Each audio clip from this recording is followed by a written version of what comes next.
welcome back, everybody. It's Ken, and we're going to do another episode of the No Money Real Estate Podcast. I'm really excited about today's show because I've got a guy with me who's 28 years old and already has 28 units. We're going to get into it right after this. Hey, my name's Kenda, and I'm a real estate investor. I want to welcome you to the No Money Real Estate Podcast. On this show, I'm going to interview elite level real estate investors from all over North America. And I'm going to help you to see one thing that all successful real estate investors have in common. They build their portfolios without using a dime of their own money. I've got a portfolio of $300 million in real estate. That includes resorts, apartment buildings, commercial buildings, and I built the entire portfolio without using a dime of my own money. Real estate is a business that anybody can get into, but the strategies that those tight real estate investors use to build massive portfolios have been kept secret for decades. Now, because of this show, I'm going to reveal them to you. So let's get started. All right, so this is my friend Varinder Arneja. Varinder is a real estate investor, and I'm really excited about this. So we were just talking. You have 28 student rental units. I have 28 students living. 28 student livings in your student rentals. Yes. How many buildings do you have? I have right now 5 homes. Okay. 5 single family detached homes. And you've got it turned into 28 students renting from you. That's right. And I guess there's a whole bunch of reasons you did this. I'm excited about this. And how old are you? I'm 28. 28 years old, and you have 28 student rentals. Yes. That's freaking cool. Let's unpack this. I want to find out exactly how you did this. So tell everybody a little bit about your story, where you come from, how you got into real estate investing, what started this journey. Absolutely. So first of all, thank you for having me, Ken. Yeah, you're welcome. So I will start from the very start. So I came here in Canada in 2017. When I landed here, I wanted to be a producer. I don't want to be a consumer, first of all. I want to be a producer. Okay. 99% of the world is consumer. I wanted to be the other 1%. I wanted to be a producer. So my passion for real estate started when I was in college. Like when I was studying back home. I come from Delhi, right? So, and I was studying in a university out of my town, and I was renting a PG. What were you taking? I was doing my BTech, electrical engineering. Okay. So I was doing my BTech there, and I realized there's a great opportunity of student rentals. When I was studying in the college, I saw the community to grow of people like landlords building a lot of units, making a lot of units, and coming there every month to collect rents. Yep. I saw an opportunity there. I was like, this is something that I wanted to do. This is something that I wanted to do. Like I want to make buildings. I wanted to do student housing, and I want to get rents every month from that property. Okay. And then when I came here 2017. Why did you come here? First of all, opportunity. Mm-hmm. And second of all, that I wanted, like always, I wanted to be migrated to Canada. Okay. So if you say why I came here, it's a system, right? Trudeau was giving opportunity to everyone to come to Canada. Absolutely. I would not get into that, but now there was and I used that system to get into here legally, and now did my 2 years of post-grad diploma in project management.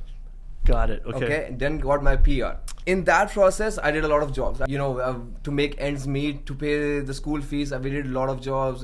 Tried a couple of businesses, didn't work out. Then I started real estate. Got it. When I tends to meet people, good people around me, and it's always like this, man. If you meet good people, you will grow. Without a doubt. Without a doubt, yes. So in 2020, my journey of real estate actually started. I bought my first property where I was on work permit. I was not on PR. You were on a work permit. I was on and work you bought permit. A property. Not from my money, people you borrowed other people's money to do this. No. So what I did was I got highly motivated 2 other people who wanted to invest. They were PR, right? So I gave them the idea. I told, like, we can do this. We can buy a property in Waterloo. Okay. Rent it out, and we can make this money. Yeah. So people were scared just before COVID hit. 2020 March, people were scared to buy rental properties, like this will go down, students will not be there anymore, right? Yep. So I thought this is the chance. When people are greedy, you need to be scared. Yeah, and the other way around. And when people are scared, you need to be greedy. Oh, that's awesome. So that's what I applied, because I was reading all of the books, the real estate kind of books. So I started investing in 2020. So we bought property for 425. Okay. Waterloo, right across the university, like a kilometer in the radius of the university. and we rented it out for a full year. Made about $10,000 to $11,000 of cash flow in 1 year. After the rent, after the mortgage expenses, everything. So did you start doing student rentals in that first place? When you say you rented it out, how many students did you get into that place? So 4 on the main floor, 2 in the basement, so 6. And what was an average student paying? So $600 a month. Okay, so you about $575 and $600 a month. So you're making $3,600 a month. Easily, yes. Got it. So after mortgage and expenses, I was netting about $1,100 a month. $1,000 to $1,100. I did not touch that money. It was in the same account. Got it. So my idea was, when I'm flipping this property, when I'm selling this property, I will use that money to renovate a little bit, make it nicer, do the staging, and then I will sell it out. I will not use my money on that renovation. So that first place, you bought it, rented it for a year, and then you sold it? Yes. Okay. So I sold it in 2022 January, just after the COVID was done. Okay. Everything was on peak. Real estate prices were really high. On peak. Nothing was there. No inspection. Nothing was there. I sold it for $775. What'd you pay for it? I $424. So you made $300,000 easily. More than that. Almost $400,000. Yes. Yeah. Okay, what'd you do next? So after that, I got my primary home in Oshawa, and then I started investing, like rolling out the money in other rentals, student rentals. Okay. I got another rental in 2 rentals in Windsor. So other rentals, whenever I got it, I never bought it like ready to go. Got it. I bought properties that needs work.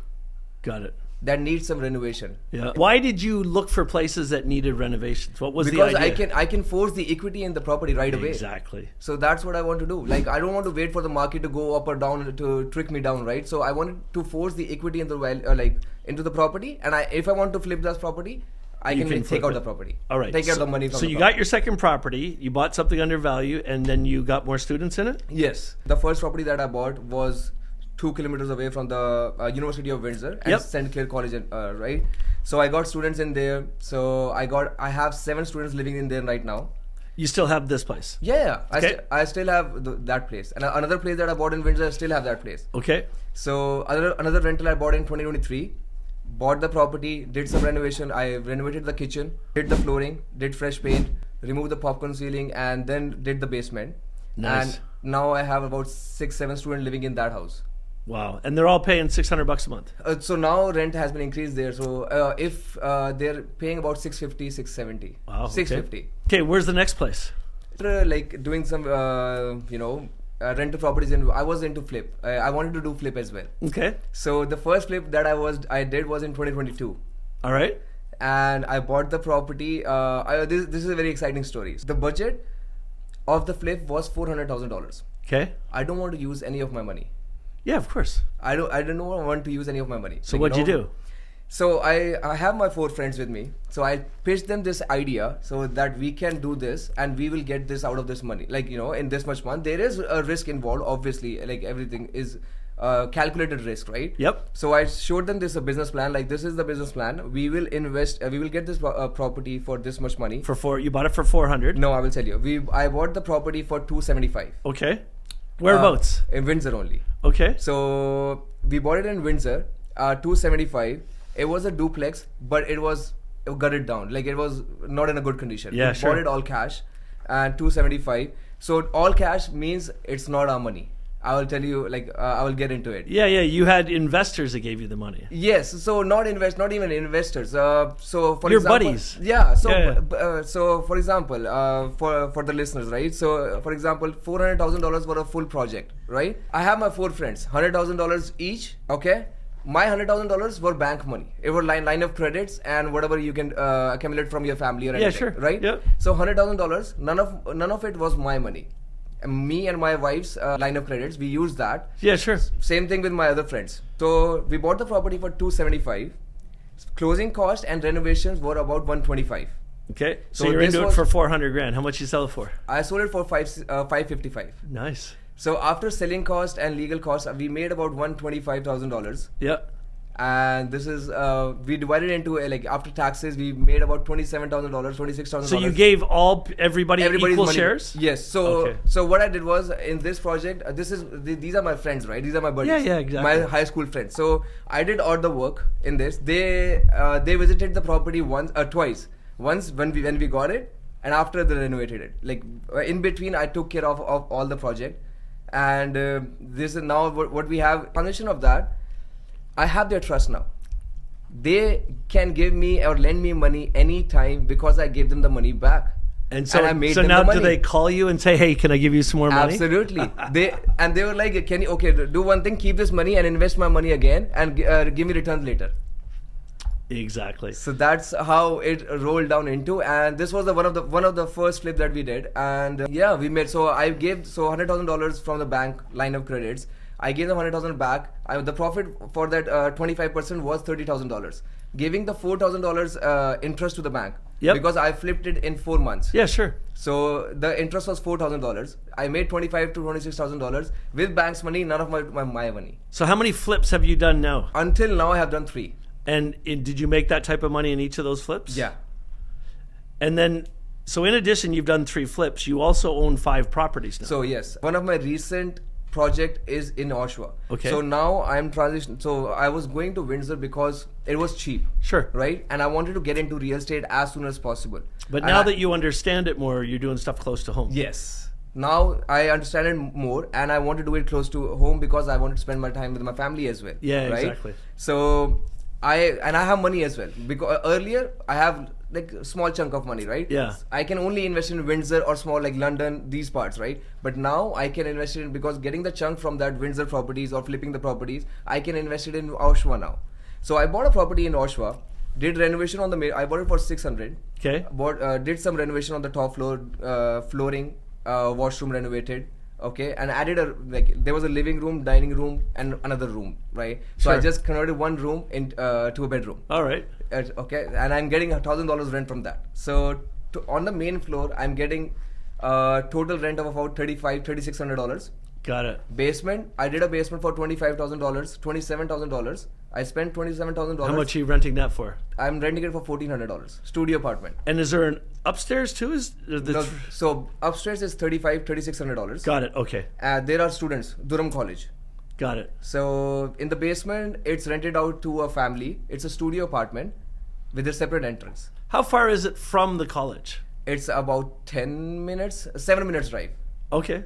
And if you take a bus, it's a straight bus, 23 minutes bus. And how did you find the students to rent it? I find it on Facebook Marketplace. That's to be honest, that's the fastest ways to do it. Because if you ask any student where are they finding rentals, where they're looking for it, they're looking Facebook Marketplace. So you need to be there.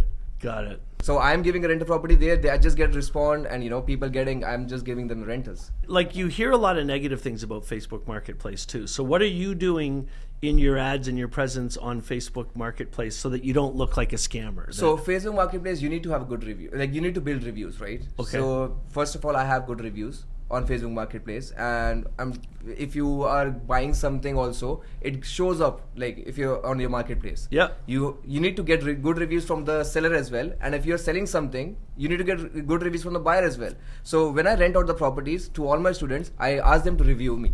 Oh, got it. So they review me, and now I have a good review. I have a 5-star review on Facebook Marketplace. When I rented out all the property and just say my ad is on the top. Yeah. And I run ad for about 1 or 2 days. It takes me about $5 a day on Facebook Marketplace.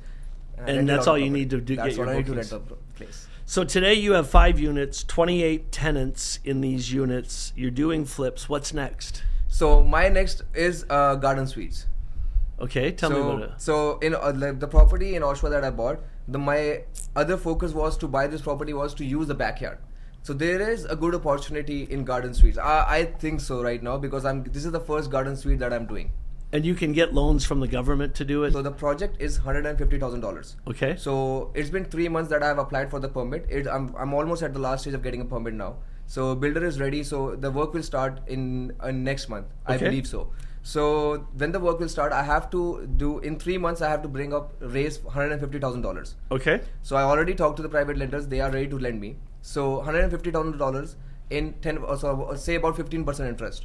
So I thought that I will be paying about $10,000 interest. Sure. Maximum. Yeah. So $160,000 interest in total, for the project, right? $10,000 interest, $150,000 principal.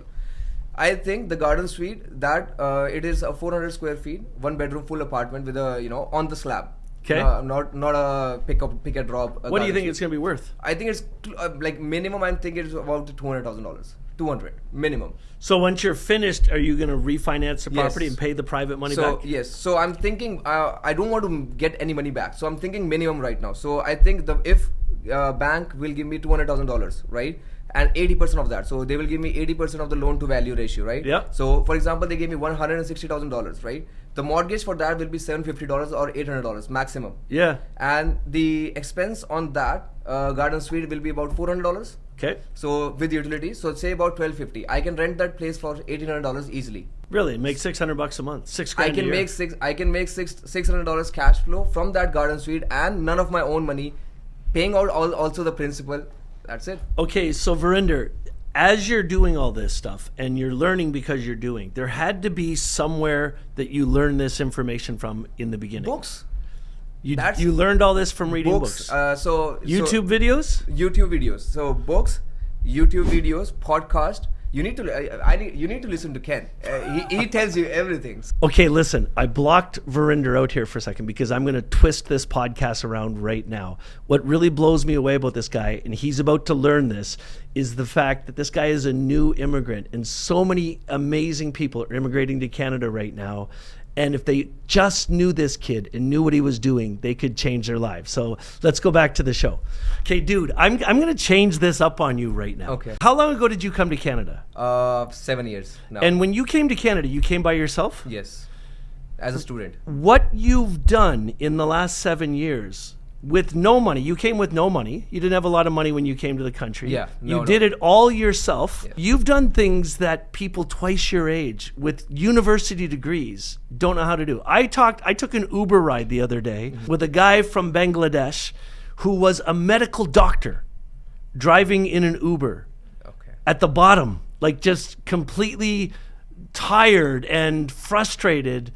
And if he knew you and could get that energy from you, he could change his life. I want you to expect that every new immigrant that comes into this country is going to hear what you're about to say. And I want you to give people advice on what they should do when they come to Canada. So I would say use the system right.